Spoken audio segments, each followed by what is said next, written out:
Welcome, Internet, to the PixelPlay Podcast, your weekly gaming podcast for gamers by gamers, hosted this week by the dynamic duo. That's right, the original two are back. Chris at Gin and Chris is in a timeout. He knows why, and I'm not going to tell him if he doesn't know. With that, I am one of your hosts, Kaylan, aka Catastrophe, joined as always by my co-host, Adam at CS Radical, and Chris, like I said, who's on a timeout. This week, we're going to be talking about PSVR2, and it going to PC, and if this is a sign of Sony throwing in the towel, raising the white flag on them in the PSVR space. We're also going to be talking about our favorite stratagems from Helldivers 2, because just face it, we love the game, and we will take any excuse to talk about that. And we also have news. Adam here has finished Yakuza Infinite Wealth. If you want to hear his review on that, well, I've got bad news for you. That is delayed until Friday for our side quest episode, which you can catch at youtube.com/pixelplaypodcast. With that being said, let's jump into it. Adam, how are you doing, sir? Thank you for showing up. I'm finally done that fucking game. You're free. Just in time, too. Final Fantasy VII is dropping in 2 days. Yeah, how excited are you for that? I'm trying to contain that. The reviews are making it very difficult because it sounds like they did a really good job with it. It does. Honestly, I'm not falling for it. I have no interest in playing like the first game to play the second game, but I know it's getting great if Tony the Tiger isn't gonna get you, I don't know what is. Yeah, I don't know. Like, I feel like Final Fantasy VII would be the one that gets me in, but I can't. No, I did it with Final Fantasy 16, and I'm like, fool me once, shame on you. Fool me twice, shame on me. And so, no, Square Enix, we are not doing this again. Shame. Yeah. You know, you're gonna miss out on all that Cloud Strife cross-dressing material. Well, this is the thing, because sometimes it's like, hey, it's this story about like eco-terrorists kind of bringing down like this like national evil corporation. I'm like, hey, that sounds like a cool story, and you're organizing a parade, and I'm like, okay, I'm out. You just don't get it, man. Just don't get it. And there's a tiger that talk like, no, we're not doing this again. But what has now that were you just playing Yakuza Infinite Wealth and Helldivers, or you've been playing anything else this week? I mean, I've tried a couple of little things here on Game Pass. There was one, I think it's called A Little to the Left or something like that. That's on the main screen. It was this like little puzzle game, but it didn't click the same way that like a game like Unpacking did, where it was a much shorter experience. This one was like a ton of puzzles back and forth, and I'm just like, I played The Witness. I don't need to do this twice. We're good. And yeah, I mean, I've mostly been dabbling with Helldivers and whatever else. So, I mean, I really didn't want to start anything major because I'm putting it down as soon as Thursday comes around. So I had to be very careful on what I picked. So I tried to pick a few quick experiences, but every single time I went to start something, somebody's like, "Hey, you want to dive into hell?" And I'm like, "Yes, I do. Let's go." Now, here's what happens. What are you going to do when Final Fantasy comes out? Are you dropping Helldivers 2, or is that sticking around in the rotation? I guess it'll depend on like, because now that I'm at least at a high enough level, and I'll talk about it in a review on Friday's side quest. You know, now it's at a point that I don't need to go and play as much as possible now because I've pretty much done what I need to do. I mean, there are stuff if you play on higher difficulties where there's things that you can get, but I'm not like in such dire need to go do that I'm like in a massive rush to do it. So it's really just a matter of if there's a bunch of people playing and I can go play with friends, like fuck it, I'm gonna go do that. But otherwise it's like, sorry guys, I got a guy with a big sword who is, you know, got like 5 girls draped around him by this point in the series that needs to get some shit done. Yeah. All right, cool. Nice. As for me, like I've been pretty much exclusively Helldivers. The little gaming time I have goes toward there, and I've made the decision, like I know that this game is crossplay, and I've dropped the crossplay with Steam, and I'm actually finding I'm having a better time doing that. So one of the things I've noticed is that when I was playing it with crossplay between the two, you get fewer people who have mics, because with Steam you have to like be through Discord or whatever to communicate. And I was like, you know what, I want to squad up with people who are using microphones, and I was playing with a bunch of guys. I switched over to PlayStation exclusive, and I'm having a much better time with Helldivers now. I've got a very small. If you're queuing in solo, it probably makes more sense to stick with the console you're on. Whereas with like, I have 3 different set of groups now that have a good chunk of people that I can play with if anybody's on. Yeah. So I've got my choices now. But if you're just queuing, it probably makes more sense to stick with PlayStation. Yeah, so I've been doing that, and I've been squatting up with some guys and stuff like that, and having an awesome time with it. Absolutely loving that game. Other than that, yeah, Hi-Fi Rush has been kind of put on the back burner. I don't know if I'm going to come back to it. I feel like that game is kind of, I don't know. I think I'm done with it. Maybe if I'm bored again, I'll hit it up, but not really there. And I finally got the green light. Jen has bowed out of Baldur's Gate, so I am now able to rip and tear into that solos. So So I'm we'll going to be see playing you in that. 8 months on that. Oh, 100%. 100%. Well, I've also got my problem. You've got Final Fantasy. I'm very much excited for Rise of the Ronin, so we'll see how the reviews come for that, but that is currently my light at the end of the tunnel. That is my beacon that I'm going towards. So, Yeah, yeah. I've made the joke that I'm just praying that there isn't some like Game of the Year nominee that comes out in the next like 2 months because I am book solid Yeah. with JRPGs alone. That's not even, and that was before Helldivers. And Yeah. and that's added to the schedule, so it's going to be interesting.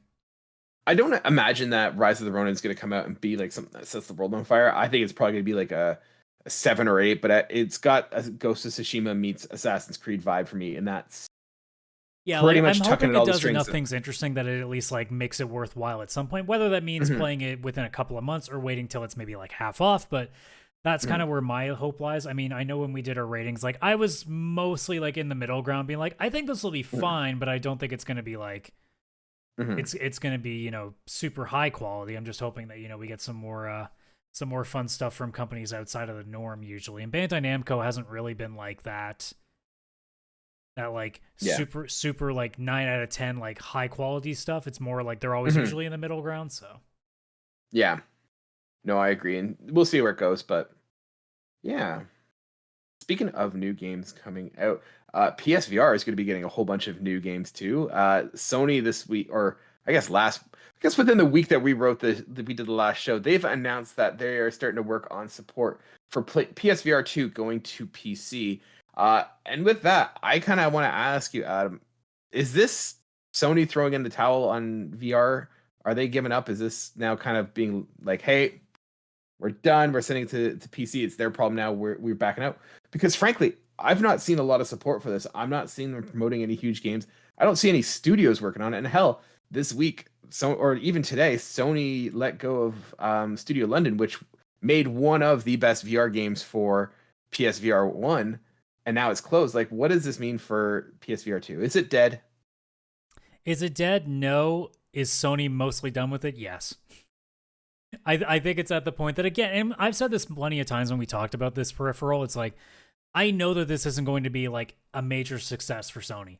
What it was supposed to be was testing the waters of how far you can push the limits of the peripheral for I want to say affordable price for what it is, because I know people are going to say it's not affordable. We know it's not affordable for most. For a VR headset, it actually was relatively affordable, but most people complain that it was just because it's not available for PC users. Well, what's the point?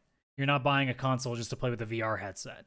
So I think by doing this, like, Sony's doing what we assumed they should have been doing in the first place. And I imagine it's not necessarily because they're throwing in the towel. It's mostly them realizing we're hemorrhaging money trying to make games for this. Why are we limiting ourselves? Why don't we just put it available to another platform where more people can make it accessible that way? I don't think it's going to change anything. I don't think it's suddenly going to create this massive uptick in PSVR2 sales. I think it's just a matter of, hey, you know, at least when we go back and we check the library for this thing, when it's all said and done, we go back and we go, wow, they had like, what, 30 good like 30 games overall for this thing? No, we're going to look at it and be like, well, there was a bunch of shit on there. It didn't do very well because they kind of made some bad business decisions at the beginning. But like, again, I had no problem with them doing this. I think they even did like a pretty good job on how it was made and the pricing for it.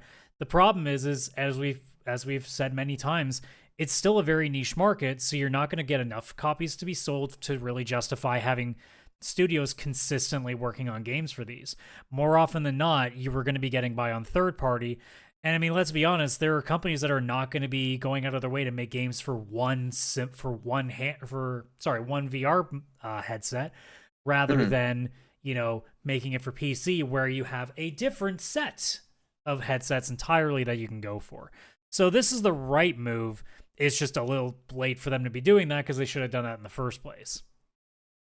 The problem is I see with it is that it's a very expensive headset, and you can get like wireless headsets for like $250. That I don't know who's going to be in the PC space that says, hey, you know what? Like I don't know what the PlayStation VR2 does differently that the other ones do that justifies the. I know there's more ones that are even more expensive than this, but I think for a lot of people, like it's the secondary kind of way of playing. Like no one's buying a dedicated Well, yeah, but again, PSVR for system. like the market it's in, if you're going for like an actual like good quality headset, it's right there in a good price range. It's just a matter of like, you know, if you're going to just try it, like obviously you're not going to go to the really expensive ones. Like nobody's going out there and getting, you know, the Oculus or anything like that. Like you're not doing that because it's way out of your price range. Yeah, there are other options like shit, I got the PSVR original and it was really down priced, so it was really easy to justify. And for that price it made sense. But like if you got the kind of income that we do, like you're not just going to throw almost $1,000 down to play you know what probably will be a really good peripheral, but for like 10 to 15 games at most. Yeah. It just isn't worth it, which is why like we said from the very beginning, like this should be available on PC. This is not going to go very well because there isn't going to be a big enough library for it. I think one of the things PlayStation also should have done is, you know, put PSVR games as part of the PlayStation Plus library, whether that's through the Essentials and giving like one a month, or if they put it through the PlayStation what's the other ones? There's like the Plus and like the Supreme. I don't know the other two Yeah, tiers. there's like extra or premium. Yeah, extra or premium. Yeah, like they put no games on there, so like you are now getting a console for $600. Maybe you get Horizon, whatever the hell that game was called. You get that, but like there's nothing to support it. Like you're buying these games, and I don't know. I think they just kind of let this to die, and it's unfortunate because I think it was cool. It would be amazing to be a fly on the wall in those meetings because like I want to know what they actually thought the projection for this thing was, because I think anybody with half a brain would have looked at this and said, this is you trying stuff and expecting to come at a loss with it, because there's no way that this thing makes you money. There just isn't. Like if they went in thinking they were going to sell like 5 million of these things, like you're a fucking idiot. No, it wasn't going to happen that way. But like in the same reason that I have on my Amazon wish list a steering wheel pedal setup to play Forza Horizon that's sitting there for $200, and it's been sitting in my wish list for months. Why? Because I can't justify $200 for one game. So in the case of a VR, like that's the reason why I bought the original, because it was like $150, and I knew that, you know, I could go in there and get a bunch of cheap games for like $10-20 that have been surfing around the store for so long. Like even right now, like Borderlands 2 VR is still like $25 right now. So like always you can go in and get some of these things for cheap. So it's a little more justifiable. But for the VR2, I can think of maybe a couple of games I'd be curious in playing on there. I'm not spending almost $1,000 for that. Like that, and that's the thing. Like from the very beginning, you were going to have to be someone with a lot more income, and you're going to have to be someone who is okay with spending a lot of money on a niche product that wasn't going to have a big library for you. And from the people that have used it, like it seems like most of the time that I've looked at either reviews or like how the tech goes, it's a great piece of hardware. But as a consumer, you're not really going to get your money's worth in the end in terms of the games you play for it. The headset itself might be worth the price, but the library is not kind of counterbalancing it to give you a bunch of things to do with it, which is the main problem. Which is, again, why we said from the beginning, why isn't this available on PC where you have more stuff? Like, this seems like a great headset to suddenly throw in there and be like, hey, here's Half-Life Alyx. Here's all these other things that exist on other platforms like Steam. And instead they went, no, we can do this on our own. And we all collectively went, we know you can. You didn't do it the first time. Yeah.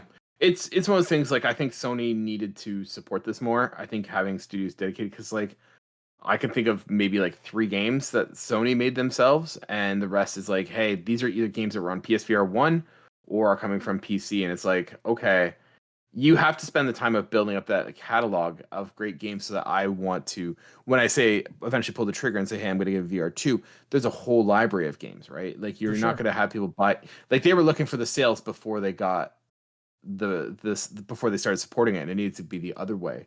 But well, that's I wish I could have been in there for the meeting to hear what they thought was coming out of this thing, because that, to me, that is one of the most curious things I would love to see, is like what their actual projections were before this hit the market. because I don't know what they thought they were going to get out of this. Because Yeah. I thought from the very beginning this was we're going to try something different.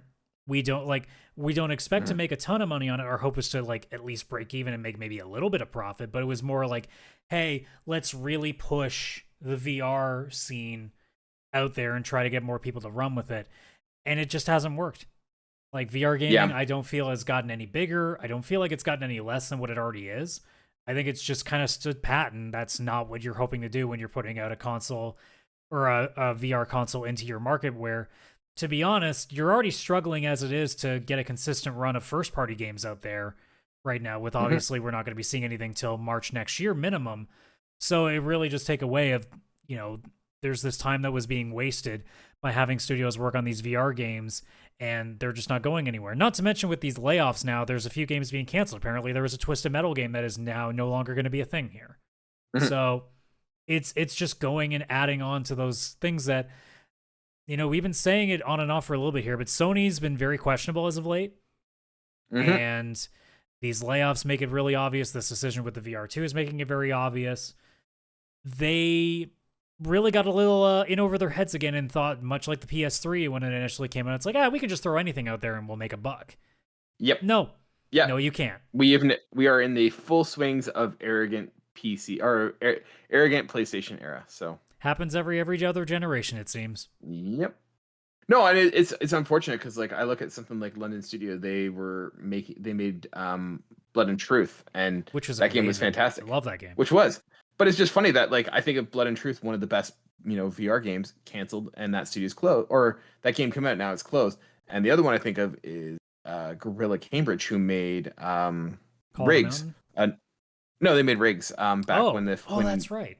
And they got closed down too. So it's just like, seems like if you get put on a peripheral studio, and then there's Zipper, who made Unit 13, I think it was called, got closed. So it's like whenever you support it is a death sentence for PlayStation Studios to support the peripherals. And like this raises a larger question that like I have, or concern that I have, is that like Sony has a problem with its peripherals and its lack of support for them, right? We look at it like the PlayStation Portable PSP Portal? was good. Oh, the Portable, the original, that was good. Portable. But when PSVR came out, like that thing had like a year or two, like maybe two at best, before Sony stopped making games for it.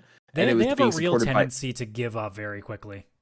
They do, right? And that just like the more they do it, the more people are going to be apprehensive of supporting the products. Like I'm not 100% convinced that the PlayStation Portal has now been sent out to die. Like I don't know if we're going to be seeing any firmware updates, any improvements. Like I know you go on Reddit and people complain about the stuttering and stuff. I don't notice it, but I'm not, super picky about that. But even like working to update it so it can use Bluetooth headphones or something like that. Like I feel like that thing was just sent out, and it's being picked up a lot. Like I hear a lot of people loving it, but I feel like it's just being sent out to die. They made it, they get what they can out of it, and then they just let it go. And I feel like Sony has a problem where they need to support if they're going to get into a peripheral, they need to support it better and accept that it's going to be a loss leader for a while. Yeah, or even just we need to get to the point that Sony needs to just literally focus on what you're good at, which is making high quality games, and stop worrying about the rest of the market. You have your own piece of the pie. Make sure you're consistently keeping up with that first, and then if you want to try stuff, go ahead. To be fair, that's why the PSVR was probably a thing. They are able to go try stuff now because they had a consistent thing going. The problem is because they did that took resources away from their consistency, and now we're back to where we are right now, where there aren't really a lot of games coming out again for Sony, and we're back to the same stage again. So it's like, all right, guys, you had your little fun, get the fuck back to work, and maybe in 5 years you can screw around again.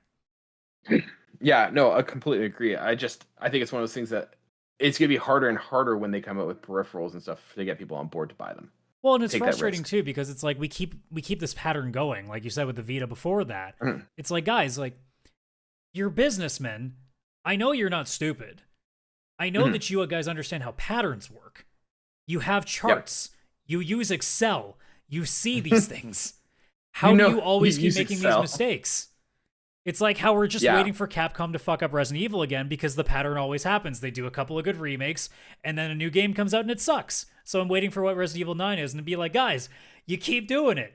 Stop doing it. I'm just waiting to say it. In the same way that like companies consistently always make the same mistakes, no matter how many times we come back to the same part of the circle. Yeah, no, I completely agree. But it's going to have a negative impact on its like partners that it works with, right? Like people aren't going to build things for a Sony peripheral. You're not going to get someone who wants to build for a PSVR2 because, they're not thinking that Sony's going to support it. Similar, like if they came up with a new handheld, I think people would be apprehensive to support it from a studio perspective because, that thing's going to be left out to die. So I think it's also hurting their brand and their relationships with their partners as to who's going to support it. But and I mean, it's also the point too that like it doesn't even make sense to come out with a new handheld anymore. Like just do a streaming device like you have with the Portal and just keep improving that. Because realistically, if you can just do that and just keep improving the tech so that way the stuttering becomes less and it can handle more and more stuff from a better distance or different connections. Like if we can just keep improving that, you don't need to make a unique handheld anymore. Like that's Nintendo's thing. Let Nintendo do the thing that they've been doing well for the entire time that they've done it. Stop trying to compete with that. Just do what works for you. And I think that's also been kind of Sony's Achilles heel is they always can't help themselves but go, okay, we're doing really well in this. Why don't we try to take somebody else's spot a little bit here? Yeah. Where it's like, we've guys, kicked Xbox asses. Let's go beat up on Nintendo. Nintendo's like, no. Every time you do this, it doesn't work very well. Again, I still love the PlayStation Plus extra service in spurts, but there are also other times where it's like, guys, you haven't done any convincing to make this a good service. You just tried to be Game Pass, and you failed at it. Thank you for some of the freebies you've given me out of it. But that being said, I'm still going to Game Pass more than I'm going to you for your service, so you still lost. Figure it out, or here's an idea, novel concept. Just keep doing what works for you, and leave it alone. Nintendo's realized that, and that's why they're not changing up the Switch this time. They finally learned their lesson. They're just going to keep doing the thing that's working. Yep. Try that, please. Agree.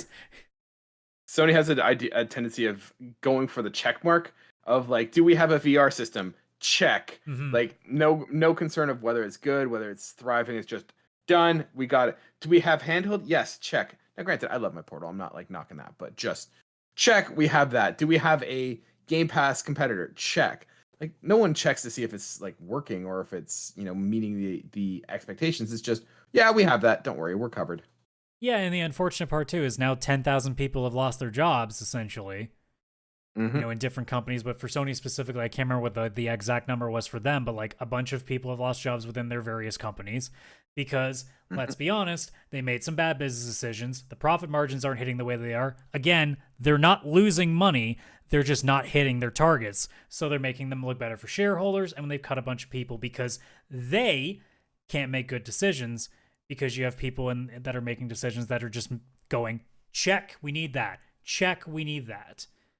And it's just a case of like every time that, you guys get into a good groove, you immediately have to go, how can we fuck this up?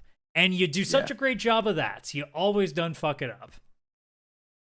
Just for clarification, it's 900, not 9,000 employees. Yeah, I was mixing up with a post that I saw of like how many jobs total have been lost already this year. Okay, cool. Just wanted to confirm. Yeah, as soon as I said it first, I'm like, it's not 10,000 for Sony. It's specifically like how many over like combined have lost work over the last. I just don't want to get labeled as fake news. That's my only concern. So just keeping me honest.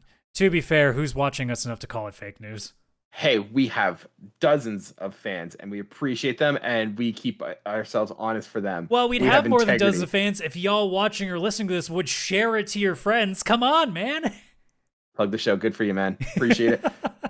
That's the point where you say like and subscribe, do all that fun. You've watched a YouTube video before. Right? You know the spiel. Click it, subscribe it. We appreciate it. But yeah. Yeah, it's just a pain. Like we knew it was going to happen. Like I tried to be as optimistic as I could about the VR2, but at the price point it was, and the fact that the library just never stuck with it, it's not surprising that this is where they're at now. So. Yeah. No, I'm the same way. Like I'm the Sony fanboy. Like I'd love to have a VR headset, but I can't justify the price when like. Price, honestly, at this point, even if I had more than enough disposable income, I don't even know if it'd be worth it anyway. I'm busy playing Helldivers, man. Speaking of Helldivers, let's switch over to something that's a lot more fun. We've been playing a lot of Helldivers, and you are admittedly further ahead than I am, but just a little. I thought we could kind of just a little bit, I was thinking what we could do is we can kind of talk about Helldivers and some of the stratagems. There's a bunch available to you. I just wanted to kind of go over and talk about what are some of our favorites, what are some ones that we thought would be cool that turned out to be more pain in the ass than they're worth. I don't know. Do you want to do this like as a ranking tier, or do you want to do overrated, underrated? How do you want to do this? Yeah, let's do like a I want it, I don't care, like sort of deal. Like, yeah. All right, cool. So what's the one that what's your go-to right now? What is your for starters? I just want stratagem? to say to folks, because I'm sure there's people that have been seeing like the last couple of side quests, seeing like all this Helldiver stuff. It's like, guys, look, you gotta understand.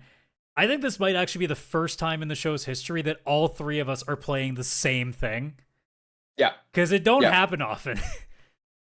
And the stats don't lie. People want to talk about Helldivers. If you, I mean, you the closest like, we got was Assassin's Creed Mirage, and we still didn't like cross over completely. Like both Chris and I were playing it sort of around the same time, and then I quit almost immediately, and then you came in later.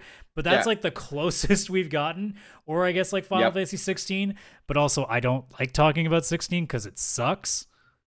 Agreed. We can agree on something about Final Fantasy. There we go. So how do we want to do it? So what's like your go-to? Because I'm going like the list that I have has like it based off the categories that they come into. I have it by the categories too. So we could want to do like one for each one. We'll do one that's overrated, one that's underrated, and one that we want to use more. Why don't we do two? Because there's quite a few on these. And, All right, if you can't pull something, because I know you haven't got nearly as much access as I do, because you're like what, level 9, I think last time we were playing. Yeah, I'm a high 9. So yeah, you're still got a good chunk of stuff to unlock. I've picked up stuff from other people that have died, maybe at my own hands. I don't know. Or when the odd time when the game's like really nice and it's like, hey, you want this for free today? And you're like, why? Yes, I do. It's like at the very beginning when they're like, hey, you want the railgun? Yes, I'd love to try that. Good. Hope you can't wait to unlock it until you're level 20. Me at level 5. Aww. Yeah. So we'll go through the categories. We'll do two that we like and one that has proven to be sort of less. Yeah, that works pretty well. Because I mean, there's not going to be a whole lot that I go on so much, but like there's definitely. And it's not that it's every time. bad. It's just one that we're like, hey, we don't use it as much as we thought we would, or it causes more problems than it's worth. Yeah, it's the kind of thing too that like you hope that somewhere down the road they update and give it a little bit more of a buff, so it has a little more use to it. Yeah. So where do you want to start? Orbital, Eagle, defensive, backpacks, secondary weapons. Because the one I'm starting at the top is the weapons, like the Patriotic Administration Center, where you've got like all your special weapons. Yeah, the secondary weapons. So yeah, what's been your go-to? So I mean, the automatic there for most people, and they'll tell you this anyway, is the railgun. Granted, you have to get, if you're gonna actually unlock it for permanent, it's level 20. There's a reason for it. It's really good. If you're looking for anything that takes those big suckers down in a couple of hits, that's what you're looking at. There are other things there that work really well too, but like out of all of them that I've messed with, consistently the railgun seems to be the go-to for most people right now. That's the one if you're specifically carrying for the intent to take down the hardest hitting stuff with the biggest amounts of health, that's what you grab first, and then you deal with whatever else you want after that. That's been the easy consensus one that I think most people that have gotten much deeper into the game that they're all in agreement on. Most tier lists that you'll see right now are putting the railgun at S tier. Yeah. Okay. For me, this is gonna sound very basic, but I find that the machine gun that you like the first one you can unlock, 100%. It's early, but it is very helpful. Like the best early get one in the you right can get, position, and it gives it right to you. Yeah, and I find like I'm still using it over anything else right now. Like it is just reliable. It works great as an individual weapon. It works as a support weapon. If you can get in a good place and get prone and start, you can mow down a whole team as they come and get your flank. Like I'll sometimes sit underneath an auto cannon or something like that, or I'll sit have my squad above me, standing while I'm prone and just mowing down. It works out so well. Mm-hmm. Yeah, the other one I would pick outside the machine gun would have been my second one because it is that good balance. The railgun's great for once you've gotten later in the game, and the machine gun's great for anybody who you're introducing to it. It's so fantastic for that. But if I was going to pick one, I had to go between either the recoilless rifle or the spear, and they're both good for what they do. They're really good for taking up bigger stuff. It usually does help to have someone carrying the backpack with you and constantly re-rolling you, so that way you can fire quicker. But out of sheer coolness factor, I'll go with a spear just because it's a lock-on. So you can stand out from a distance, especially with the robots. I've found that that's a really fun one for that because they have tanks. And if you want to fuck up a tank, you get the spear, because that sucker, lock on can be a little bit weird for other things. It's not missing a tank. They're pretty big. Yeah, I haven't tried the spear yet. I'm excited to get my hands on that one. The other one that I have found has been quite helpful and is a lot of fun to use is the grenade launcher. It's really good for clearing out like bases or factories or hives. But it's also just a good crowd control weapon and just a lot of fun to shoot. Does massive damage, so one that I really like there. Yeah, I mean, technically, I didn't use that. That would have been my other one. I didn't use that because it's technically in another category compared to all the others. Oh, okay. But yeah, I have it. I just have it under secondary weapons. Yeah, I mean, it's technically part of the third weapon, so it makes sense. Yeah, that thing is literally my go-to because it does damage to bigger enemies, and it's also great for clearing out both nests and factories in the robots areas. So, because I especially use the impact grenades that literally will explode on impact, those don't work for the robot factories because they have to go down like a little chute before they actually will blow anything up. So those don't work for that because they don't have that time to actually get into that hitbox. So having the grenade launcher makes it viable at all times. And I found that my role, honestly, has been best as being the guy who takes care of nests and the small shit. I find that that's been my best role, is taking care of the easy stuff to kill and taking care of the nests, so we just keep limiting as much as possible any further infantry that keeps coming out. Especially with the bug nests. It can get real stupid when they start swarming you.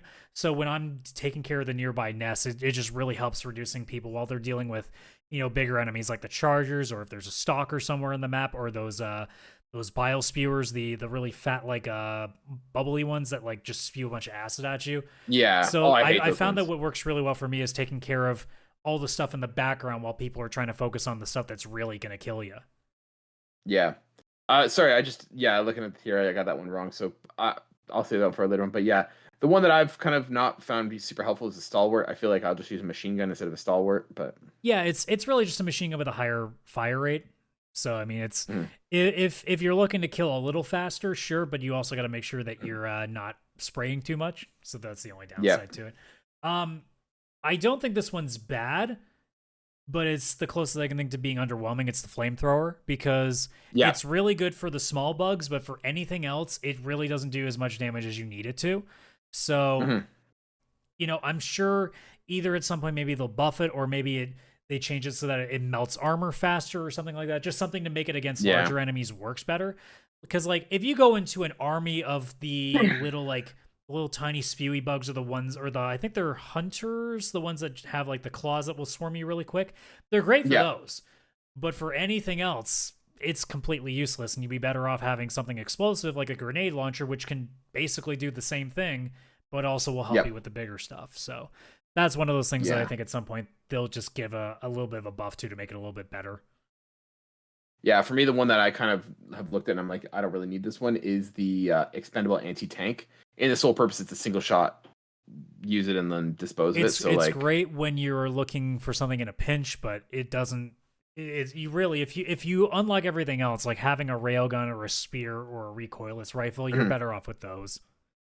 But I mean, the fact that it's a single shot before you have to call it again, I mean, you're almost better just to keep that slot for like an orbital strike or something. Yeah, exactly. Yeah, that's the hope, is that they'll give it maybe some sort of a backpack like the others, where you have at least a couple more shots for it before it goes away. Yeah, exactly. All right, moving on to orbital cannons. Well, it's a laser and it's not even close. What? The orbital laser is the best thing. Oh yeah, 100%. Legitimately the best thing. Not just because of its it damages stuff really, really well and locks onto any enemy and goes nuts. It's because it's a giant fucking laser. How do you hate that? Right? Yeah. But yeah, it's legitimately good. The only drawback to it, honestly, is just you only get 3 of them, and it's not one of the ones that reloads. As soon as you use 3 of them, it's gone. So it's one of those things that, like, it's a great get out of jail free card when you need to get the hell out of something. But also, when you run out, you go, wish I had a laser and I used them. Yeah. For me, I've been using the orbital 120 millimeter high explosive barrage. The 380 millimeter high barrage. Fun, but it always wipes out my entire squad. The radius is too big on that one. Look, it's great when you just want to say, screw this entire area in particular. Yeah. Yeah. Except when you want to hit something specific, which is why I haven't used it nearly as much. Yeah. I'm sure I'll figure out a use for it later, but I just haven't. I'm so busy because especially my role being more like precision based, it doesn't work with my loadout at all. Mm-hmm. Yeah. The other one for me right now is the rail cannon strike, because that one is specifically, it locks onto the biggest target and it's just a straight precision rail cannon strike right to that thing. It's great for Bile Titans. It's great for chargers. It's great for the tanks, for the robots, the Hulks. Like, it's great for when you really just need something to just knock the hell out of something really big that you do not want to deal with. Mm-hmm. Now, if you throw it and one of your friends already has killed the thing that you were looking to hit and you waste it on a literal nothing, then it sucks. So that's why you're careful when you use it. But like when you're really in need for hitting something big, that's where I always go to. I go to the laser first, but like if I'm taking a second orbital strike, it's always the rail cannon now. Yeah. For me, the one that I mean, it's funny once again because it's just like the machine gun, but like the orbital strike I find is very useful as well. And this is one of the interesting things with Helldivers is I feel like they gave you some of the most useful things right off the bat. Like the orbital strike is so good because it is very precise. It's good for taking out factories, taking out nests. Like it does it all. And I find like I'm using that more than anything. It's interesting how like for a good chunk, like most of the stuff that unlocks between like 8 and 14, they're like not nearly as good right now. I find that it's either the stuff you get in the first 5 levels or the stuff you unlock at 20. It seems to be that more often than not. Like either 0 to 5 or 15 to 20 is where the best stuff is. The stuff in the middle is mostly hit or miss. I'll talk about one that is definitely a hit later, but as it stands, like more often than not, the stuff you're getting with early is going to really help you. And I imagine there's a reason for that, because if you're starting out, they don't want to give you literally crap, right? So they want to get that drip feed, right? Yeah.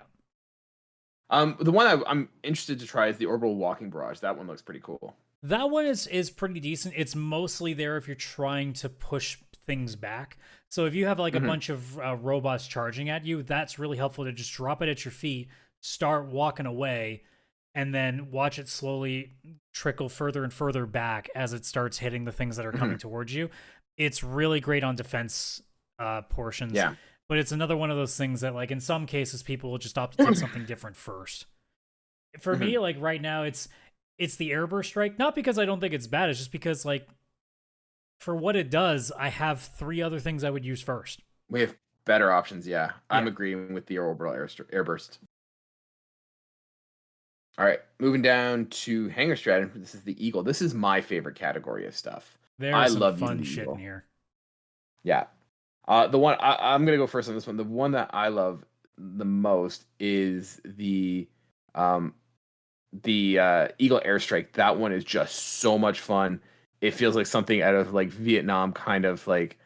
I feel like Fortunate Son is playing in the background when I like launch this thing across the battlefield. Yeah, right now that is my main. That is the first thing I pick because it is amazing for robots. If you're doing automatons, that is your base clearing thing right there. You throw it remotely around the base, it will blow up. It just always hits. Yep. I am killing a lot of like squad mates with that though. Yep. Because the one thing I always find it's hard to tell which way the strike is going to come. Is it going east to west or south to north? Depending on how you're throwing it, it's always coming from the left. Okay, good to know. So whichever direction you're looking at as you throw it, it's going to come left towards that thing. Okay, good to know. What's is your go-to? Said that, I'll just default to the follow-up to that, which is the cluster bomb, which is the airstrike just without the explosion. It's more for dealing with like big groups of enemies. That was what I was using for, I want to say, basically when I unlocked at level 5 all the way up until, or unlocking level 3 all the way up until pretty much 20 when I finally tried out the airstrike, because I had just been using so many other things first. And as soon as I got the airstrike, I went, sorry, cluster bomb. I don't need you anymore. I mean, the cluster bomb gives you 4, which is a pretty big deal. Like that gives you a lot of reloading. But like the airstrike, even though it's only 2, it has a lot more stopping power, and if you're properly like using it and not getting in immediately into trouble again, you'll get it back, so it's not a big deal. But the cluster bomb for people early on, it's great to have something you have 4 of, so you really have something you can use consistently instead of getting trapped into gunfights left and right. Yeah. The one that I've not used yet, but I've seen it in play, is the 500 kilogram bomb. That thing is just fun to watch. How do you hate a nuke? Right? How can you possibly hate the biggest explosion you have access to? Yep. So that's my number 2 there. Yeah, that would be to be honest, all the other ones really haven't done anything for me. So the one that I will point out is the one that I think could use some improvement is the jump pack. I think it's a great idea, but the problem that I have with it is it only gives you one use. It doesn't take forever to reload, but it's kind of a pain that it doesn't give you what you're looking for. I was hoping for it to be something more of like a jump and glide. I think the controlling of it is a little bit weird because you'll jump, then you'll hang in the air a little bit, and then the rocket will try to like float you a little bit. I think I'd rather it be like a one hit. Like as soon as you hit, you jump, and then you hold it, and it starts to immediately, hover you until you eventually peter down. So it's just one of those things where like it just needs some tweaking to be a little bit more useful. Because like I know the reason that they try not to have it being too over the top is because in some cases, especially with bugs, the game doesn't know what to do when you're high enough on a ledge. So, if everybody just use jump packs and stay really high up on a cliff, well, then you win. So they got to be careful on how they do that. But I think it's one of those things that like they could figure out just a little bit better use of it. Even the jump pack, if they would have like, instead of because normally when you sprint, you have to hold the X button down to climb onto a surface. What I wish they would do is like the jump pack would give you like a little bit more height that you can climb. Because like, for example, when you're in the like extraction areas where they always have the bases right there, you can't climb them directly. You have to find like something to climb onto first and then climb onto the roof. Maybe the jump pack could be a cool thing where if you hold down the button like you normally would when you're sprinting to climb, it gives you a little more entry of how high you can climb at that point. I think that'd be like a neat little bonus to add to it. Yeah. All right. I'm agreeing with the jump pack. I feel like it needs a little bit of work to it. It was one that I was really excited for, and then I kind of got my hands on it. I'm like, I thought it was going to be so useful when I saw it at first, and then as soon as I unlocked it, I'm like, this isn't what I thought it was going to be. Yeah. All right, bridge stratagems. What's your go-tos here? Right off the bat, the orbital precision strike, just the default one that it comes with, because it just does exactly what you're looking for. And I mean, again, it's your first foray into a nice big explosion, so you're not going to hate it the second you start dropping in literally into this game. Yeah. For me, one that I was like kind of surprised by, but I've used it and it's pretty helpful, is the EMS strike. The one that like stuns and halts enemy movements. It saved my ass a bunch of times when you're getting swarmed by stuff. Even if you don't deal with the guys that are stunned, it's when you get like an orbital dropship coming in, you can kind of throw it there and they kind of just land and look around at the scenery while you get to mow them down. Yeah, so I use the EMS strike. Or it's a great escape plan at that point too. Exactly. Yep. The other one for me, and this is a low key one that not a lot of people use, the gas strike. What the gas strike is very specific on how you use it. When you have a new bug swarm that's about to start, or if you have a dropship, if you're on the lower difficulties, if you're on higher difficulties and you're going to get the big tanks, it's not going to do shit. But if you're going to play on, especially with bugs, and you're about to get a breach, throw the gas grenade right around that area, and anything small is going to die immediately to it. So all you're doing is focusing on the bigger stuff. So it's really great in those situations. I was otherwise going to say the Tesla Tower, but that one can also still team kill a little bit if you're not careful. So it's still one of those ones that to be very wary of. But the gas one, I wish I could use more, honestly, because if it did just a little bit more damage against larger enemies, it would be great. But if you're just looking to get rid of all the little annoying shit so you can just focus on that one charger that's charging at you, literally, yes, I know, bad use of words there. It's great because it's basically a take your mind off of everything else and focus on the big hulking thing trying to kill you. Yeah. One that we've used before was the shield generator relay. I think that one's really cool. The one that like kind of creates an energy shield. Yeah, if it had a larger either at a larger cooldown or a larger period of staying up, or if it would stay up until enough damage is done to it, it'd be great. But it has a timer, which is kind of annoying. Yeah, but it's good to give like a reprieve if you need like a second or two to kind of get everything back together. So, I mean, in terms of anything that I don't use, the closest thing I could say would be the HMG in placement.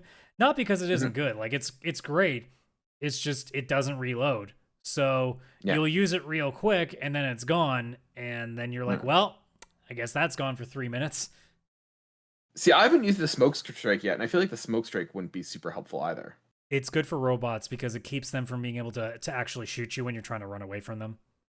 We used it in the robot mission where you're trying to evacuate a bunch of civilians. It's great for that because because when the smoke's up, they can't target you correctly. So you have a good chance to get to catch your breath or to get a couple more button hits in the evacuation so you can actually get some work done. So it's much like the gas grenade. It's very specific on what it does at this point. So it's more of a, if you're in a group of 4 and you're looking for someone to have that, it works then. As a solo thing, no, it's like one of the last things you'll take. Yeah. Okay. Moving on now to the engineering bay. I think I know what your go-to is. Yeah. Is it the guard dog? Not anymore.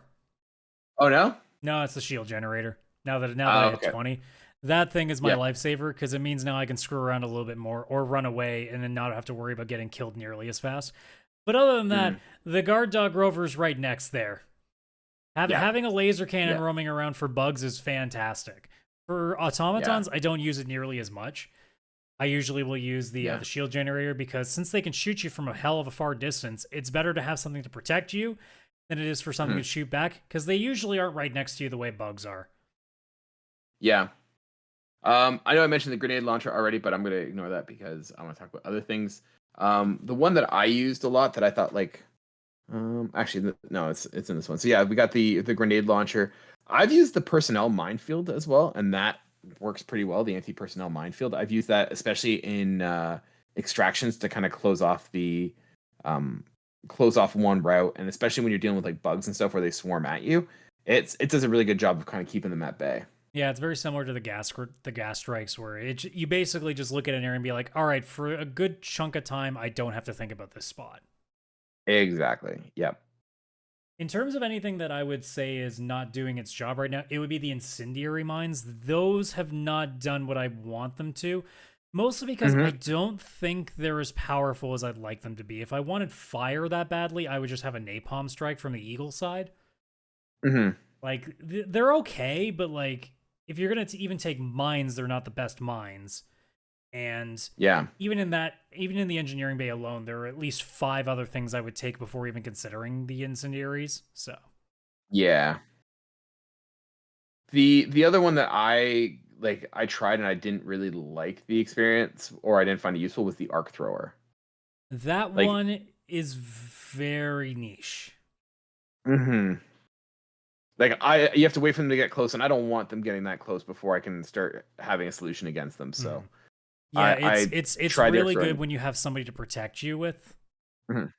On your own, it's not a great weapon. And then this is my favorite. I think this and Eagle are my 2 favorite categories. The robotics workshop. Do you use the robotics workshop a lot? It's mostly for the quicker missions, like the eradicate missions, where you're just trying to kill a bunch of stuff in a short amount of time. The mortar sentry is where I go to now because that one will auto target to what's in the distance. Right. I switched. I was using the Gatling, the machine gun sentry, and then I got the mortar sentry, and I just find that the mortar is a much better game changer. And I find a lot of people use the machine gun sentry, that having someone who has a mortar kind of helps deal with the long range stuff, and then it thins it down by the time it gets to the machine and you're also guns. less likely to take team damage because you're more often than not going to be standing right directly in the area where the mortar's firing at, whereas the machine gun is a directional thing, very much like how the laser rover guard dog that you get. Those can just be dependent on where the enemies are, and the laser does not care what's there.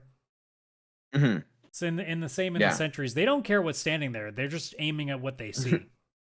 Yeah. Yeah, they just don't care what's in between. So yeah, the mortar's other mine. follow-up to that is the EMS mortar for me too, where it's the same thing, but it's the EMS strikes where you're just slowing stuff down. So it's a good complement where you can have this thing constantly keeping stuff from advancing on you too fast, and it gives you a chance to either regroup, get your reinforcements in, get your resupply in, or if you're ready to throw down something big to take care of some shit, maybe you got a nuke primed and loaded ready to go. Well, they ain't moving very far, so they're not going to be able to get away from it. Yeah, no, I agree. And I feel like the robotics workshop is where you can have a lot of success if you can get the team working cohesively. That one, teamwork is rewarded the best. Yeah, and especially in, like I said, the eradication missions, they're great because it keeps a lot of enemies very close to the areas where the dropships are putting them or where the breaches are coming from. And that way you can keep them at bay so you can set up either, another sentry to start taking them out or get another airstrike in, or just get your guys in position so that they can take them all out before they start really running again. Yeah. Otherwise, I don't feel like there's one in this category that for me is no. The closest one is the guard dog, only because it's not the laser, because the guard dog needs to reload a little bit more. But they're all relatively good depending on what you want to use them for. That's I think this is the strongest one where there's not really a bad choice. There's just the better choice. Exactly. Yeah. Yeah. Like I said, for me, I go between robotics workshop and the Eagle stuff. That's those are my two go-tos. Yeah. So to say right now, what is your default loadout that you go with right now? If you had to pick your 4 that you load out with, what are you going with? So if I'm building my loadout looks like I bring my machine gun with me. I usually have an orbital strike. I have my Eagle, the Eagle barrage or the airburst. No, I don't do the airburst. It's the Eagle barrage. The airstrike? Yeah, the airstrike. And then typically some sort of machine, whether it's been more often than not the mortar, but I'll sometimes bring a mine as well, because I don't usually bring the Gatling gun or the machine gun, because I find most often everyone else is bringing one. So yeah, right now at default, I'm always bringing in the Eagle airstrike, and then it's depending on whether it's bugs or automatons, it'll either be the guard dog rover or it'll be the shield, the personal shield, and then it's always grenade launcher. I rarely will ever take the railgun, because usually when I'm playing with people, somebody else is already using it, so there's no point in doubling up. And then depending on whether it's a mission where I'm going to expect to do more defending or if I'm going to do more attacking, I'll switch between the mortar sentry or the 500 kg bomb for the nuke. It really just depends on situational. So yeah, but if I'm going on average right now, it's airstrike, personal shield, grenade launcher, and then more often than not, I'll take the nuke with me, the 500 kg bomb.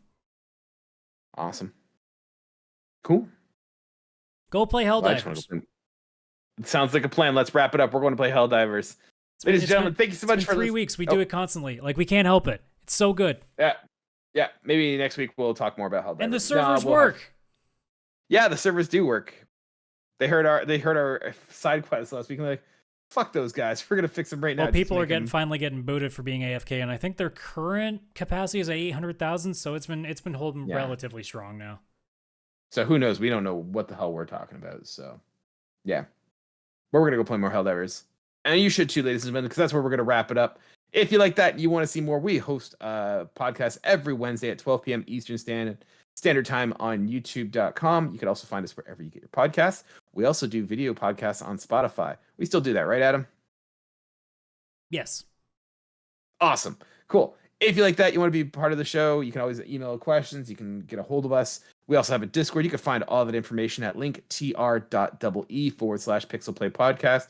If you want to reach out, join us. You can join us in Helldivers. We're always there to play. And with that, thank you so much, ladies and gentlemen. Like and subscribe if you haven't. And we will see you guys next week if we're not playing Helldivers.